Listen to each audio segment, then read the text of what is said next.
Good morning, dear students. Today we are going to start in theme 2, concept 2, with the title thermal energy. Okay, we know that the heat transfers from the object that has the higher temperature object to the object that has the lower temperature one. So actually what happens to an object when heat is transferred? The heat will transfers from object 1 that has a higher temperature to the object 2 that has a lower temperature until they become equal in their temperature. Let's see. So, when the lizard stands on the rock, first the rock absorbs the thermal energy from the sun, and when the lizard stands on the rock, the heat will transfer from the rock to the lizard. And finally, the molecules of the rock becomes lower, so it started to move faster. Why the molecules of the lizard move faster? After it was cooled. So what actually happened when the heat transfers from object to another? First, it transfers from the higher to the lower. The higher temperature here, the rocks. The lower temperature here is the lizard. So after heat transfers takes place between the rock and the lizard, the molecules of the lizard started to move faster and the molecules of the rock started to move slower. That's what happens exactly when the heat transfers between two objects. They have a difference in the temperature.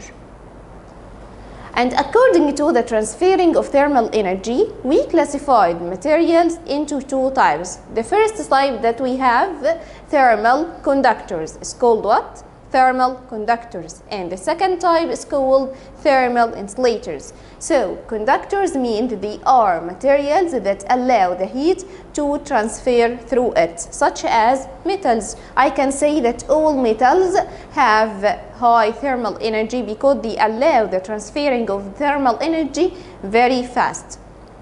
Why the thermal insulators are materials?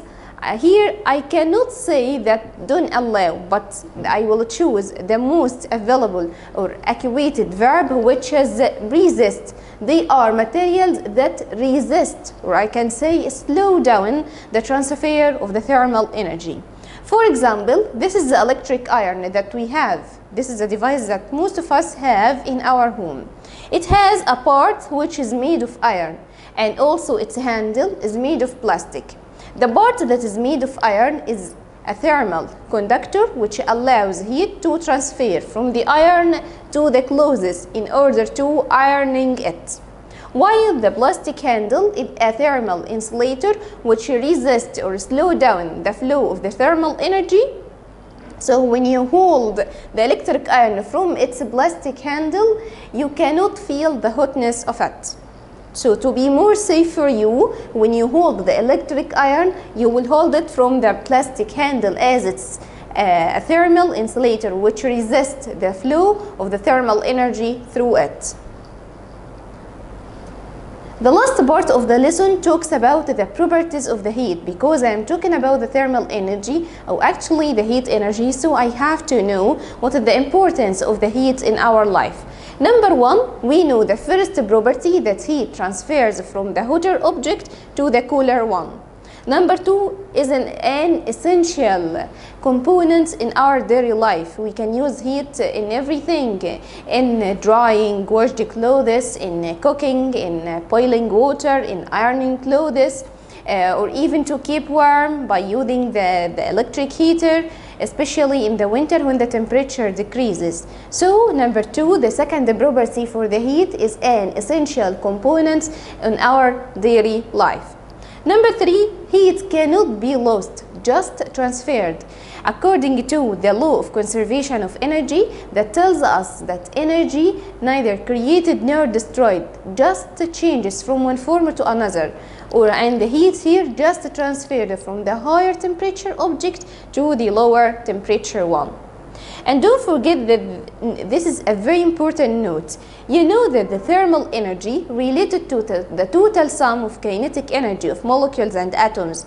So when the temperature of an object increases, it means that its kinetic energy, or the kinetic energy of its molecules, increases, which means that its molecules started to move faster. and the opposite when the temperature decreases.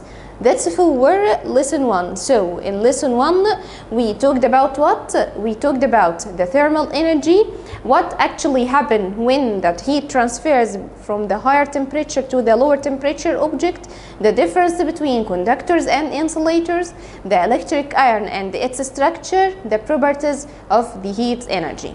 Let's answer some questions in the booklet as we always do in lesson 1. Let's see. The question here that we have two figures. Figure A, which the cooking pan here, its handle is made of iron one, and in figure B, its handle is made of plastic one.